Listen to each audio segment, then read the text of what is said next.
You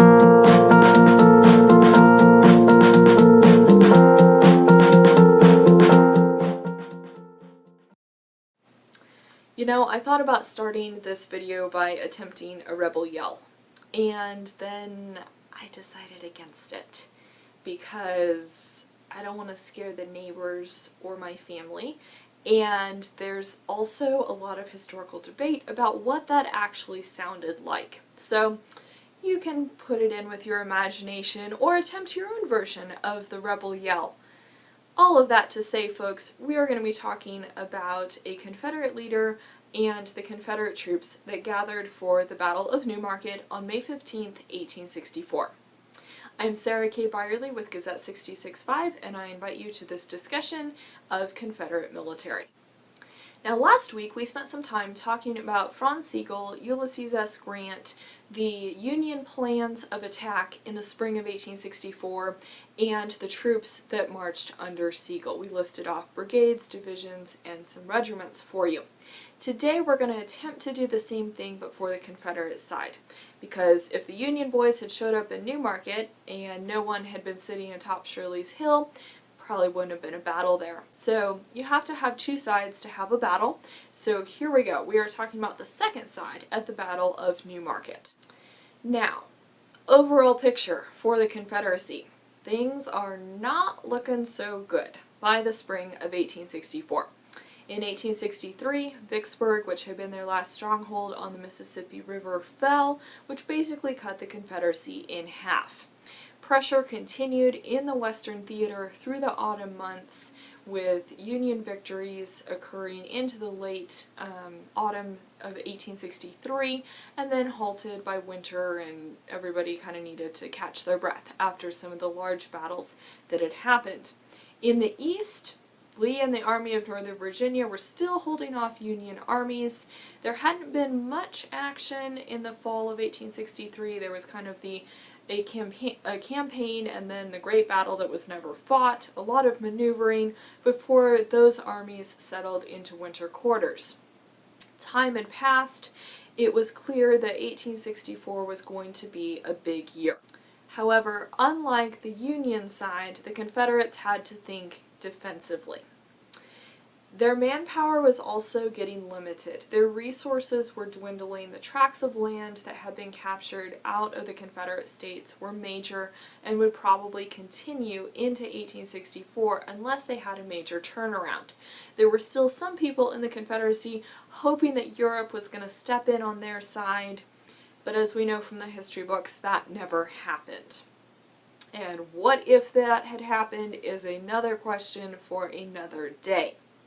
So, things were not completely dismal in the Confederacy by the spring of 1864, but it was not a bright and rosy picture by any means. And the armies and commanders knew they were going to have to be on the defensive that year.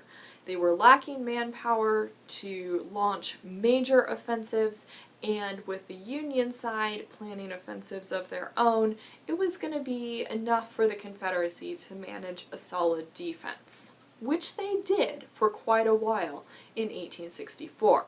Overseeing the large-scale Confederate defensive picture, you have President Jefferson Davis and his cabinet members. Davis takes a major role in trying to dictate war strategy and what was going on. Out in the West, you're going to have Braxton Bragg and his generals who will attempt a defense in Western Theater. They'll kind of go through a revolving door of generals there in the Confederate Western armies in 1864.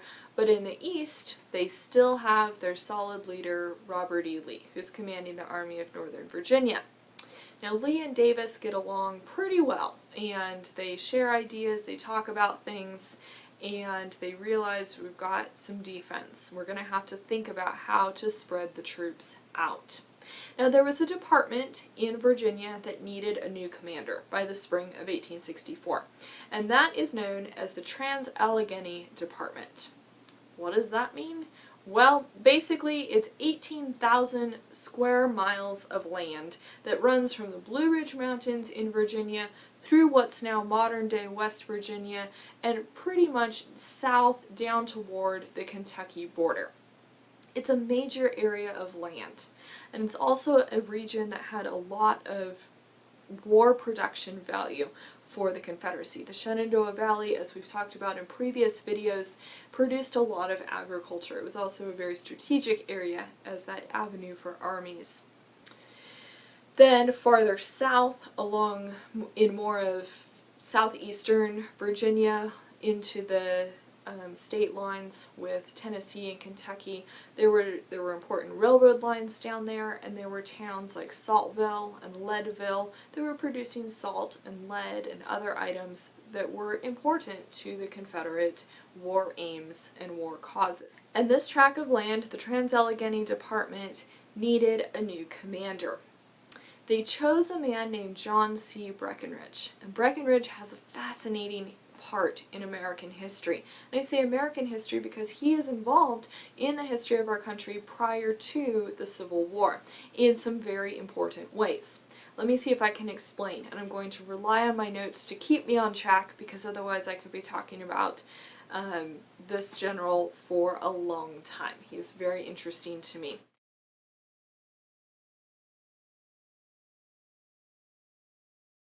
Now I'm going to rely on my notes so I stay on target here and also give the correct information, so I'm not just talking off the top of my head and accidentally getting it wrong. So John C. Breckinridge was born in 1821.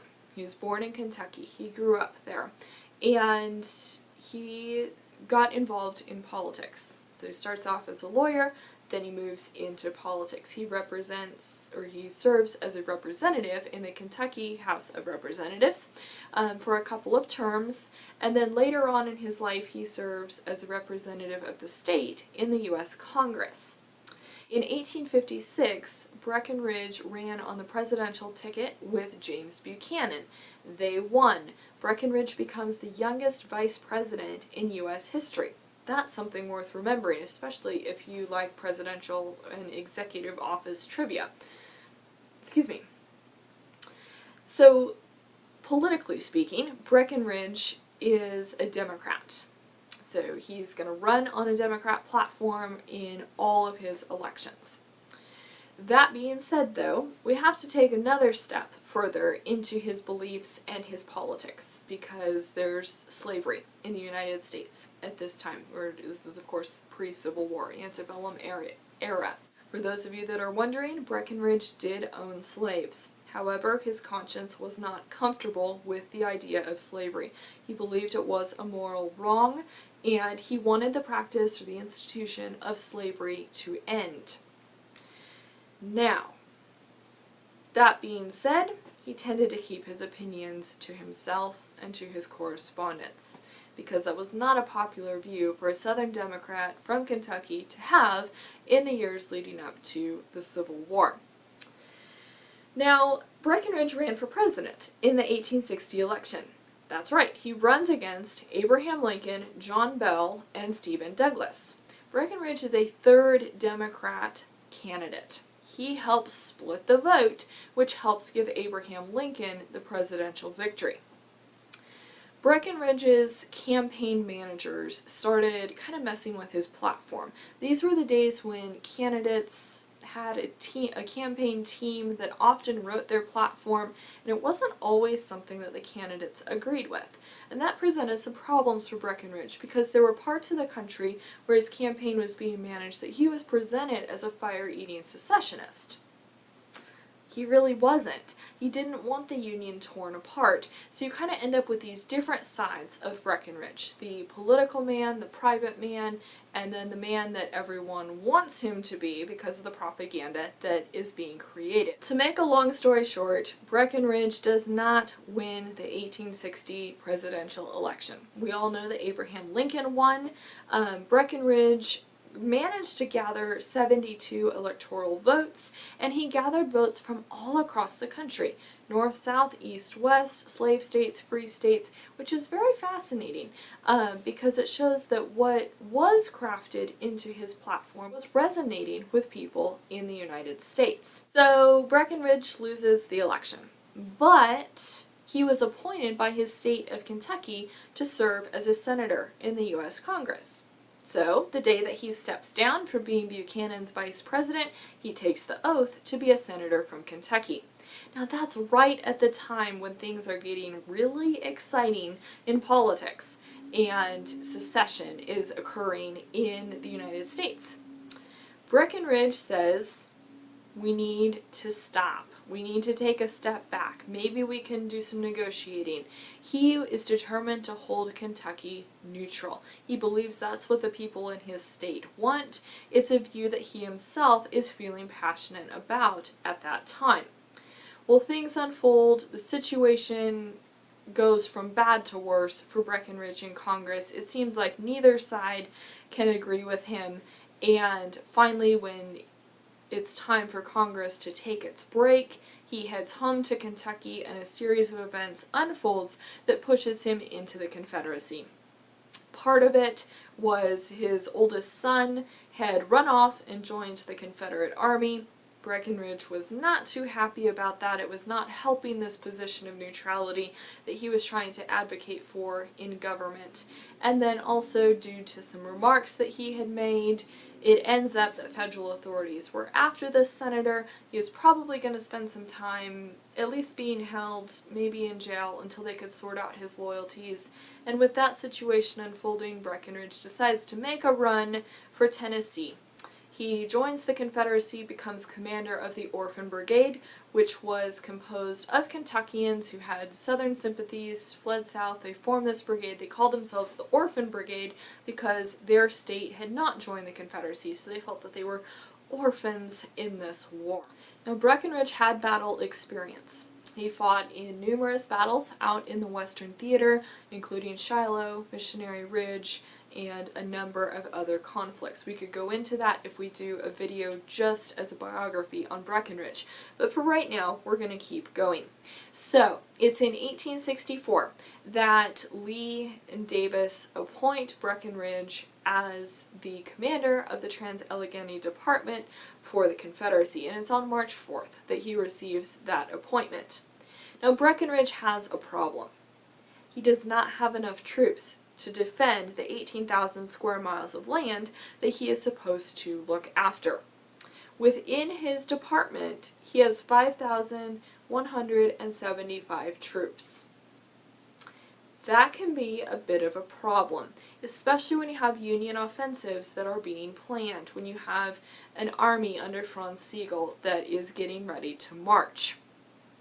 So, Breckinridge has a limited order of battle, a limited number of troops available at his command. But here's the rundown of how it goes.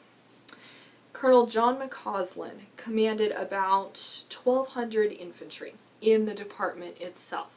Now, McCausland does not fight at the Battle of New Market because he and some of his men were fending off the Union cavalry raid that heads down through western Virginia towards Saltville, Leadville, and the railroads. So McCausland himself is not at New Market, but he's an important part of the campaign. Now, under McCausland's command, you have a brigade commander, and his name is John Echols. So we call his command Echols Brigade.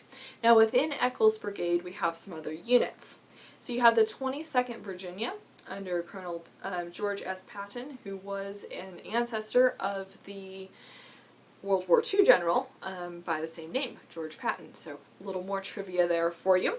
We also have the 23rd Virginia Battalion, the 26th Virginia Battalion, and then they pull another brigade to augment or add to this force that's available to defend the Trans-Allegheny Department.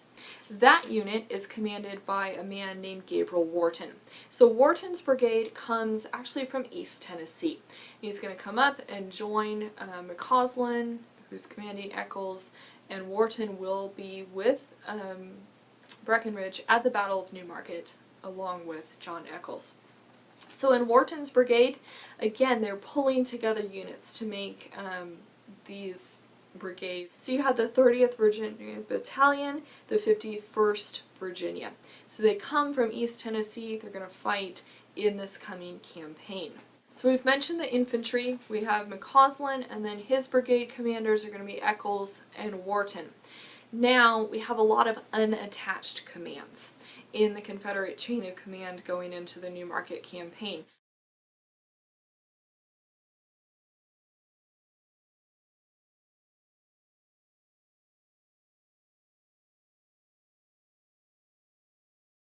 And there's a lot of them. Some of them just find their way over into Virginia. Others are assigned to help out in this campaign. So let's run through who else is going to be on the march to New Market with Breckinridge as he pulls units trying to build an army to counter the offensive that's moving into the valley.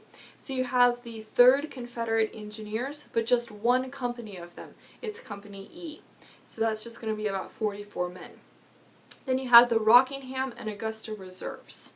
So this is going to be more of your militia type of unit. There were 500 of them. And then you have the Virginia Military Institute Corps of Cadets. And they are going to be called later in the campaign and initially thought just to be reserves. But as the story unfolds, there's much more that they end up doing.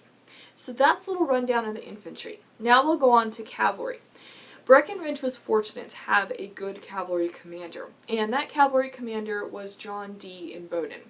He was a general, he had experience fighting in the Shenandoah Valley, and he's going to be the one that keeps an eye on Sigel, that sets up the initial positions at New Market, and stays in close communication with Breckinridge through the entire campaign. Now with John Imboden, there was the 18th Virginia Cavalry, the 23rd Virginia Cavalry, the 62nd Virginia Mounted Infantry, and there is some question as to whether they were mounted. At the time, it seems that they were not. They appear to be fighting as infantry by May 15th, 1864. Another topic that we can go into in much more depth at another time. The 1st Missouri, Company A, a good story. Again, we'll come back to them in later weeks. And Davis's Maryland Cavalry. Continuing on, we're still in this cavalry commanded by Imboden, and again, these are smaller units coming together to help in the defense. You have the 2nd Maryland Battalion, sometimes referred to as Gilmore's men, and then you have McNeil's Rangers, who were commanded by Captain John H. McNeil, and they were more of partisan type guys. Finally, the 3rd Battalion Virginia Mounted Reserves, and that is the cavalry that is going to be working with Breckinridge and initially fighting the first defenses. You cannot forget the artillery. So the artillery that Breckinridge will manage to assemble by the time of the Battle of New Market will be Chapman's battery, 6 guns, Jackson's battery, 4 guns, not Stonewall Jackson, it's a different Jackson, don't get it confused. McClanahan's battery, which is going to be 6 guns, and then 2 guns from the Virginia Military Institute Artillery Section, and those would come with the Corps of Cadets when they join Breckinridge.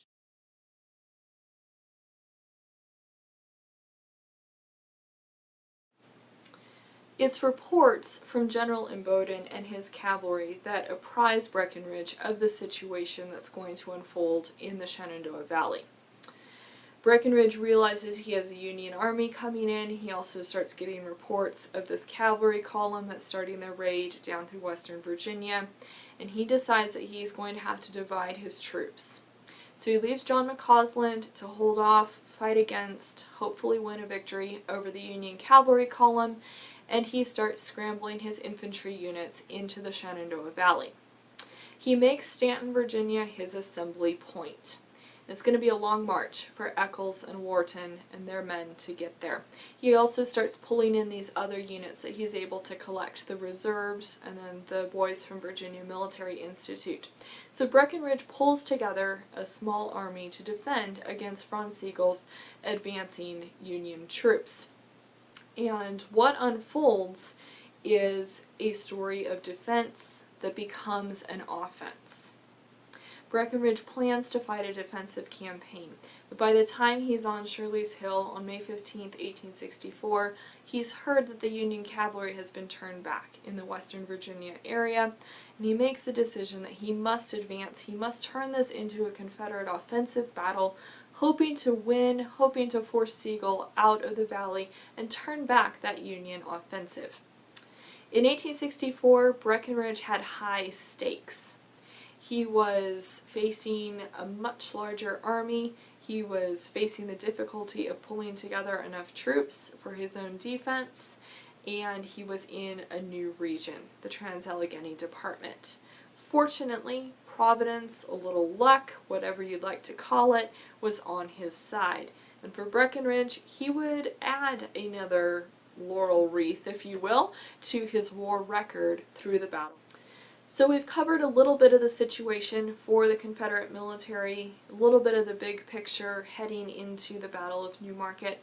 We've talked about John Breckinridge. We've talked about, or at least listed, some of the units that were under his campaign and mentioned that Stanton would be the gathering point for these units just prior to the Battle of New Market. So that's going to conclude our introduction to the Confederate military. Next week, we are going to take a little bit of a side journey. We'll take a little break from the campaign because I want to talk about Virginia Military Institute. The cadets from VMI play a big role in the Battle of New Market.